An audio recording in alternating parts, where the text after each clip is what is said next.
们今天的迎亲队伍非常的盛大哈，大概有堂共哦，客家八迎哦，这是在我们客家传统的这个礼俗当中呢不可或缺的一个音乐哈。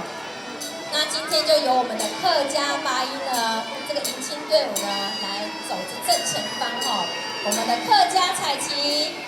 准备要来进场了，今天的迎亲队伍非常的盛大哦。那也告诉大家，我们在客家的传统礼俗当中呢，迎亲队伍的人数呢要是双数，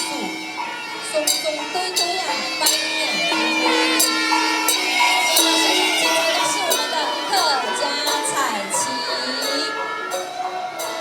旗帜飘扬，驱邪纳福，紧随着在后面呢是我们非常热闹的客家八营哈，由我们郑淑敏团长带领的陆丰客家八音剧团，用嘹亮的乐声为今天的新人送上最诚挚的祝福。八音后面可以看到你的头墙哈，龙眼树及甘蔗树，上面挂着猪肉，还有世代兴隆的带路鸡哈，这些都是客家婚礼当中不可或缺的文化传统哦。带路给呢，象征我们新人能够白头偕老，早日有小情人或者是小棉袄哦。